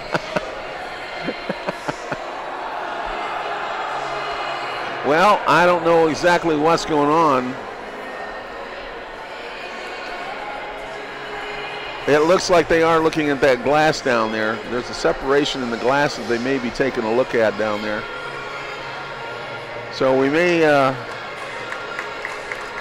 well, it's just hard to tell from here what's going on. Yeah, I'm not entirely sure. As you see, assistant. Well, all the officials are down there taking a look at something, and maybe we can go ahead and take a little break and come back here in a minute and let one of our fine sponsors speak for us for a second. All right, we'll do that in just a moment. 2-0 Missouri State, 15-16 to go in period number 2. Pearson Kelly Office Products presents Great Moments in Office Technology. When Julie gets bored at work, she writes funny captions to pictures of animals she found online. Then she realized she could send all of her pictures in one gigantic message to her coworkers. At that moment, Julie created Junk Email. Now, employees can enjoy their days watching auto-tuned sneezing pandas. There are plenty of ways to waste your company's money. Your copier shouldn't be one of them. Pearson Kelly Office Products. Business made simple. We all love the fajitas. Their margaritas get the crown. Don't forget the quesadillas. It's the best Mexican food in town. Now your favorite Mexican restaurant is open on Sunday. Yes, Maria's Downtown is open on Sunday. So bring your family and friends and enjoy Mexico with us 7 days a week. Hold on to your salsa and your chips. Maria's on South Avenue in downtown Springfield. Back at MediaCom Ice Park, Steve Cass and Dan Lee, Alex Harmon. Alex, see if you can get an idea if it's maybe the door or some issue down. Just at the edge of the corner there. Yeah, that's the Zamboni door where the Zamboni comes out and where the team comes out, Missouri State at least. And Dan, keep talking. I think I'll get an idea here. Well, you know, we knew this was going to be a physical contest after the first period of play, but they broke the rink. You know you're in a hockey game when they break the rink. Well, I have 2 reports. One, the door may be the issue. The second report is that it's the ice, that the door and where the ice meet, there's an issue where it dips a little bit, and that may be what they're trying to fix. But at the same time, I'm getting another notice that's saying that there's an issue with the ice being too thick, maybe. Up around the lip of the rink? Versus not too thin. So, again, these are just secondhand reports. They are not reports that I would call completely official. Well, that's a little unusual. Now, let's talk a little bit about the plan for Missouri State University tonight. If we understood the coaches correctly, they planned on changing goalies about halfway through this contest, which would be about 5 minutes from now. And we may see Brady Griffin swapped out for Mr. Shuck. That's the plan, but we all know that sometimes plans don't go according to what they plan. And I've always wondered about it, especially when there's still a 0 on that scoreboard, whether or not you really want to. Exactly. This is the worst lead in hockey to have right now, and you've got a goaltender in Brady Griffin who, besides the fact that his counterpart's a southpaw, let's ignore that fact. Yeah, let's ignore that. I love it. I love the fact that we're watching two southpaw goalies in here. You old full righty, you. The second thing is that, do you want to pull your goaltender? And I think McKendree's going to the benches. This is going to be a lengthy fix. Let's see if we can hear something from the public address announcer. Oh, all you want to hear is this. Oh, okay.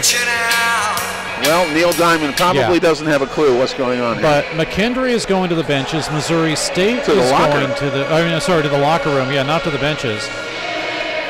So apparently we're going to get an extra intermission here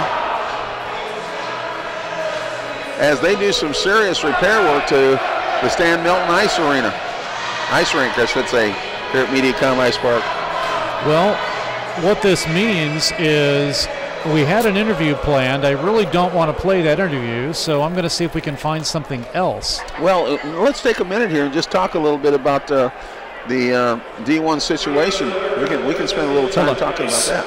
We will be taking a 20-minute intermission to allow the ice some time to melt so we can shut the door. Again, a 20-minute intermission, and then we will resume at the 15-16 point of the second period.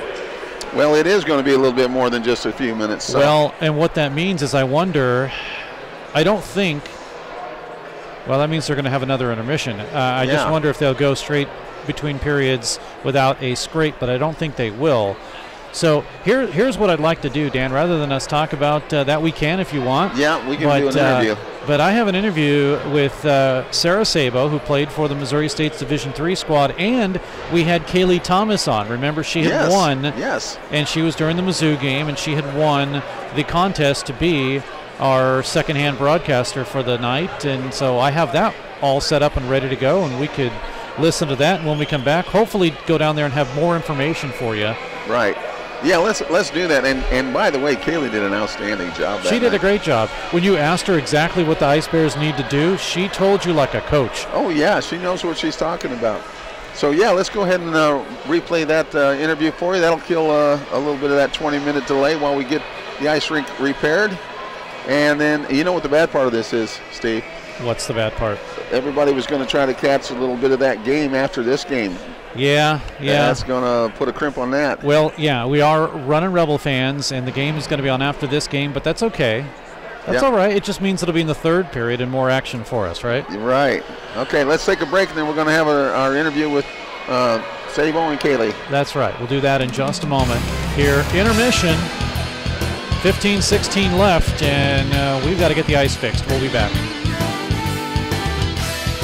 Pearson Kelly Office Products presents Great Moments in Office Technology. When Julie gets bored at work, she writes funny captions to pictures of animals she found online. Then she realized she could send all of her pictures in one gigantic message to her coworkers.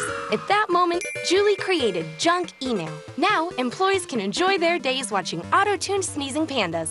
There are plenty of ways to waste your company's money. Your copier shouldn't be one of them. Pearson Kelly Office Products. Business made simple.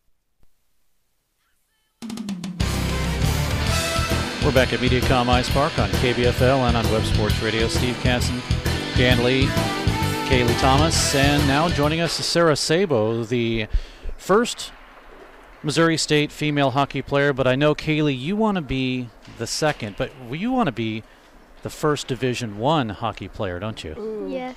She's going to show me up. That's the rumor I heard now. That's obviously true, right? Yes, it is. So we have Sarah with us, and Sarah, of course, you've only played 4 games, actually 5 now with the additional game this afternoon, but the problem is you have to play soccer, and of course your soccer coach won't let you play hockey until soccer is over with. I know that you're probably in the midst of working the soccer games in and working hard. Of course, as a goalie for soccer, very important. Do you get a chance to watch any of the games, or is soccer really your focus until it's over?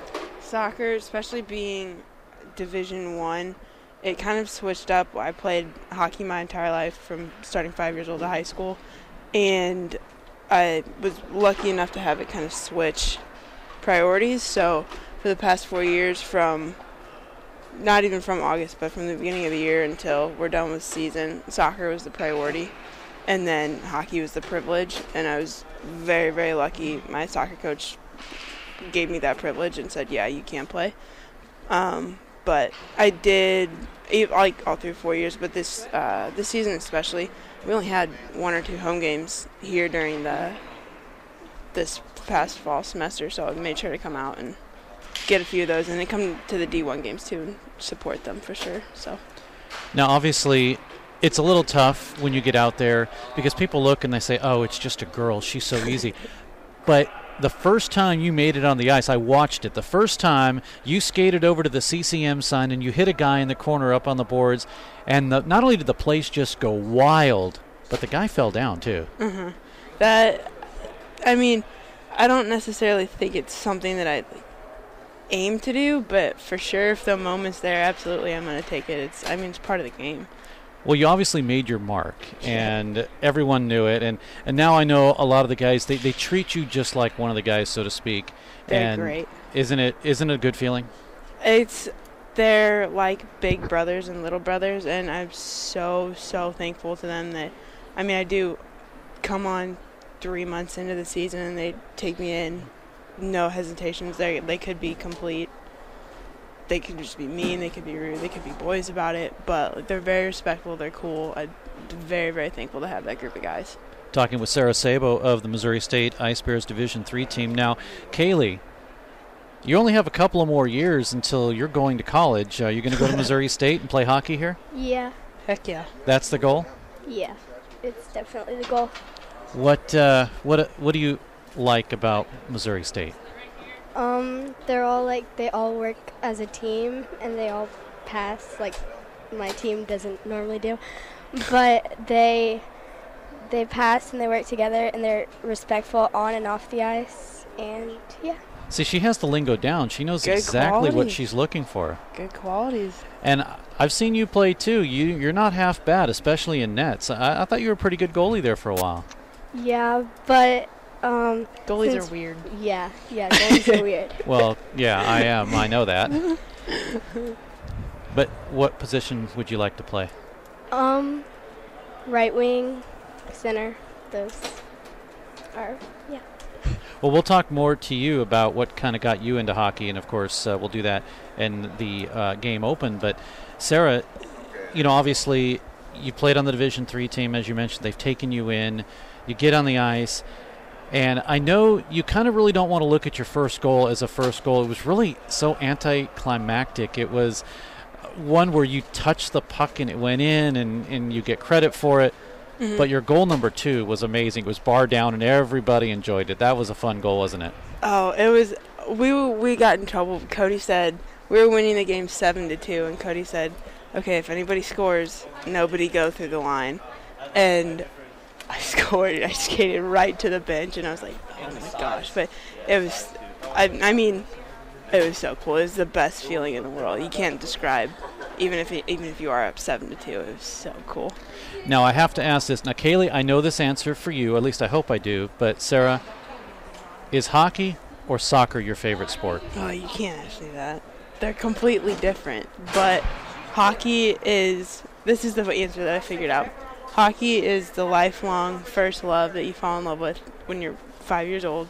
Soccer is the one that comes along and you like it just as much. It's just hockey's been there longer. So. What is the difference? Well, okay, Kaylee, so I'll ask you that question real quick. Is hockey always been your favorite sport? Yes, always. Have you played anything else? Volleyball, basketball, soccer. But you still like hockey? Yeah.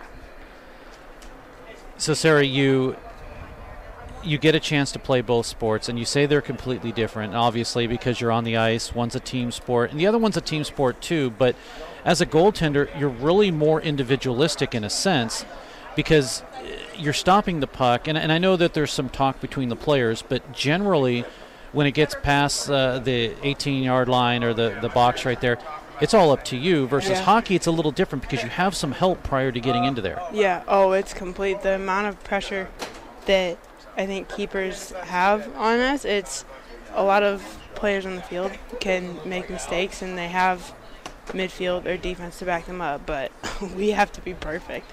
And it can be the best shot in the world, and if it goes in, we'll still feel like we're the ones that messed up and we're the ones that could have saved it or could have gotten there. So there's an immense amount of personal pressure on goalies. Absolutely. And let's not forget about the fact that a hockey goal net area is 20 times shorter than a soccer net, you know, the area itself. So you have to be right on. You have to know your angles. You have to know a lot of different things with soccer. Yeah, it's crazy. It's angles, footwork, what to do, and it's all split decision. You don't have any time to hesitate. Just kind of with hockey, it's quick decisions. Know what you're going to do before you do it. But at the same time, it's reacting to everything, too. So. Sarah Sabo is joining us on Web Sports Radio and on KBFL. Division III player for Missouri State. 2 goals and 4 assists. We kind of totaled it up and figured out that those are your points. I mean, I hate to say it, but you have more points than some of the players on the team.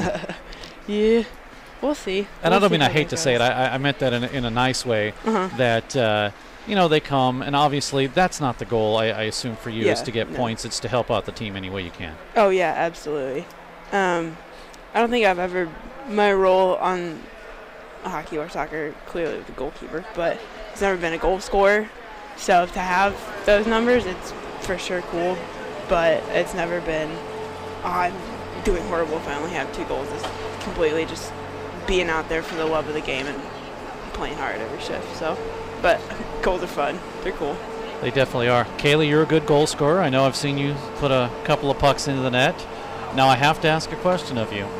And it's not to put you on the spot, but who is your favorite hockey player?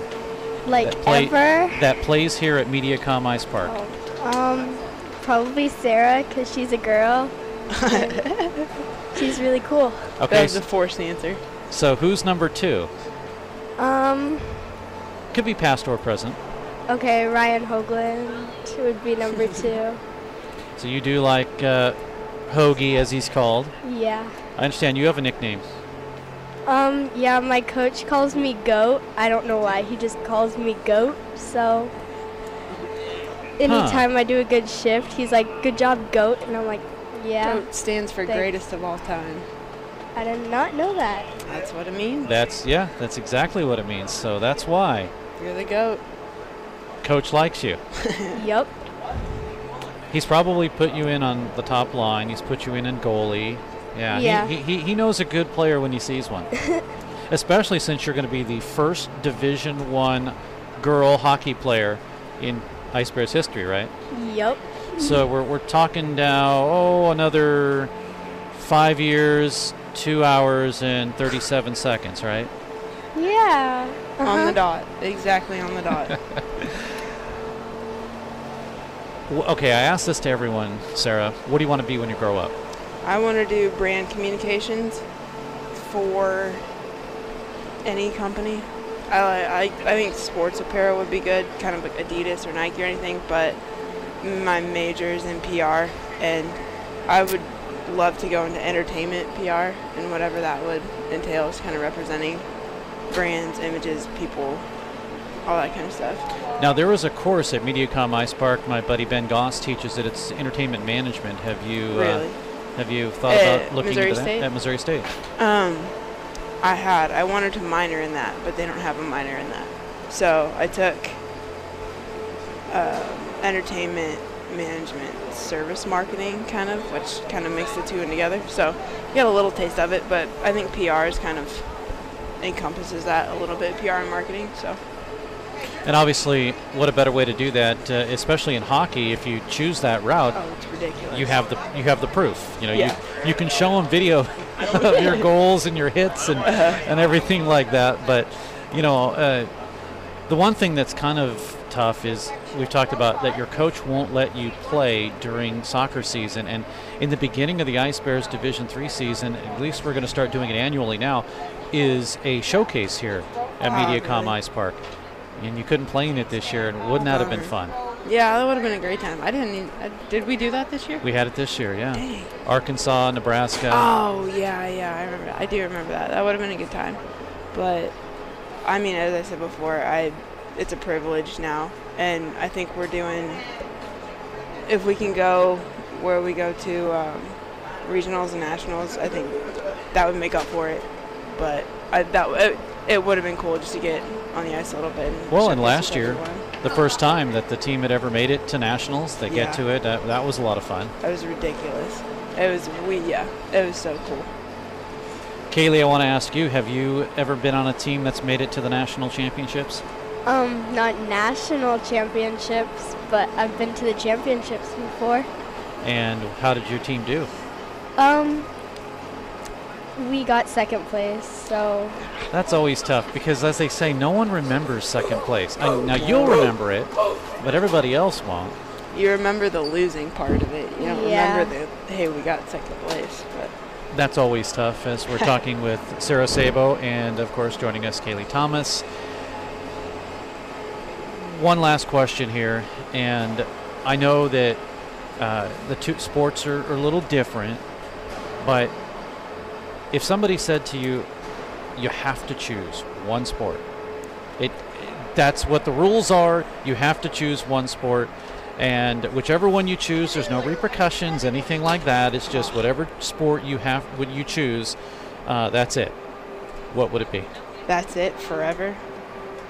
Well, not that's it forever, but between the two, for you to be able to play, what would it be?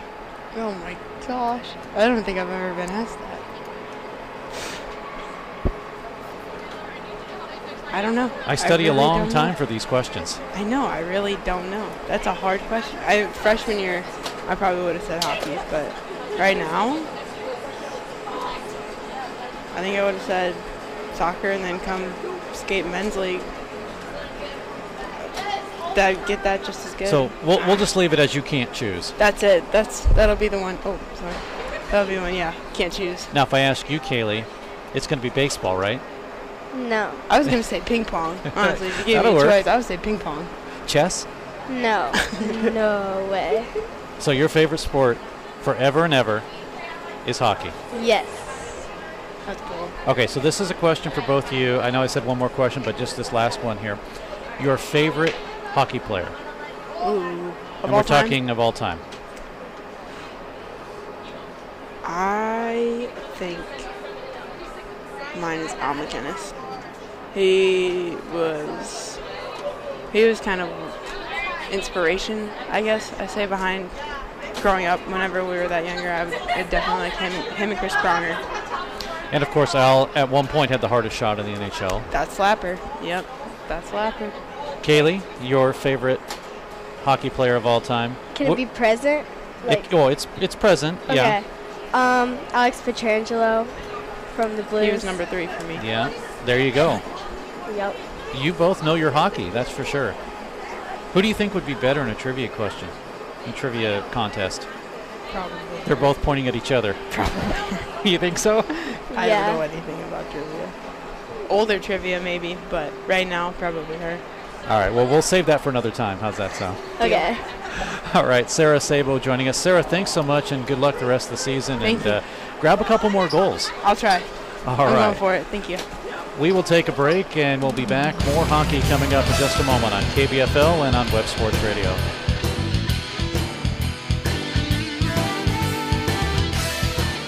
Hi, my name's Scott Morris. I own Falstaff's Local. It's the new hockey bar in town. You're missing out if you don't come and watch some Blues games down here. You'll also be able to hear the sound of all the games. We're located between the Hers building and the movie theater on Park Central West. We have a limited but great menu. We're open for lunch. We are the hockey bar, so come and watch all the hockey games. We're going to cover MSU Ice Bears, the Springfield Express, and we may have some big-time NHL players show up. We are installing a train whistle down here. I think we're the only ones in town that are daring to do that. Please come and see us at Falstaff's The Hockey Bar. Thanks a lot. I will see you soon. Back at MediaCom Ice Park, Steve Cass and Dan Lee, Alex Somm. No, Alec Harmon. It's Alex. Yeah, okay. These guys have to, they have to change their names. We got to give them nicknames. That's what we got to do. That's what we knew. A1 and A, B, and B, something like that. Okay. Anyway, so here's the situation. As you can tell, we are in a game delay, and they delayed it for 20 minutes. Though here's the situation that caused all of this. There is a compressor, a component of the compressor that is down. So what they did was they put down more water to keep the ice higher. So when they do Zamboni it, it doesn't get down to the level that it normally would be. It stays up higher. So basically they're working on an additional layer of ice because of the lack of the compressor. Well, what happened was that layer that had built up around the door, when the door was latched before, it wasn't fully latched, but it was just enough to keep it okay because there was a lip of ice around the corner. Well, when there was that big pile up in the corner there, it unlatched the door. They couldn't get the door to close again because of the buildup of ice, because again, they had brought the ice level up about a half an inch higher. Well, then there was an issue with that and with it closing and getting it all fixed up. They have it fixed up apparently, but they did announce a 20-minute intermission, so, and apparently they've put an extra 9 minutes up on the clock. Okay, yeah. I just noticed that. They just posted another 9 minutes, so this is going to turn into a 30-minute intermission apparently. But yeah, that's a good explanation of exactly what's going on right here. But hey, you know, you get 3 intermissions for the price of 2. What a bargain tonight at the hockey rink. Well, yeah, but we may have to put on the UNLV Midland game in progress and just watch it because, again, for Missouri State fans, you're UNLV Runnin' Rebel fans here this weekend because of the fact that Midland University is now ranked number 18, Missouri State ranked number 17, and as we mentioned in the Open, Missouri State doesn't play this weekend in Division I play. Yes, they're playing McKendree, Division II squad. These games in the eyes of the computer do not count. It doesn't matter what you do. You can win, lose, tie, not play these games. Everything's fine. The computer doesn't care. But for the purposes of rankings, with Missouri State not playing, they are where they are, and that's where they're going to stay. In other words, Missouri State cannot, on their own accord, rise up in the rankings or detract in the rankings on their own accord. It's up to everybody else. Right. So, in this case, and what you pointed out, Dan, was with Arizona. Arizona, if they end up losing, which they play Arizona State this week, and if they lose to Arizona State as a number 16 team, let's say Arizona State sweeps them, it's very possible that they could possibly drop in the rankings, much like Missouri. Hold on a second here. Let's see if we can catch. Due to some issues on the ice and in concern of player safety, we are actually going to move the game to the West Rink. So we do have a rink right next door. So if you will calmly exit this rink and enter the West Rink, you head right out the doors and take a right, and you can get into the West Rink. Now, I have no idea what we're going to do in that situation because I don't know if we have enough internet cable to set that up. I don't think there is any internet cable situated over there. There isn't, and of course they don't care about broadcasts, do they? Whatsoever. So what we're going to have to do is quickly figure out a way to get internet over there. Well, I don't know how we're going to do that. Well, we have 300 foot of cable underneath, and we're just going to have to plug it in and bring it over there. That's the best thing we're going to have to do. I would say, Dan, go over there and go stake out a spot. I would say by the time we get that done, the game's going to be over. Well, that's fine. Go ahead and stake out a spot over there. Folks, I am completely beside myself. I'll tell you what we're going to do. Stay put. Don't go anywhere. We will get, as quickly as we can, set up over there. We'll try to do that for you. So, again, we're going off the air right now. Unfortunately, we're going to have to do that, and we will try to get set up shortly. So stay tuned. We'll try to have the game for you. We'll be back.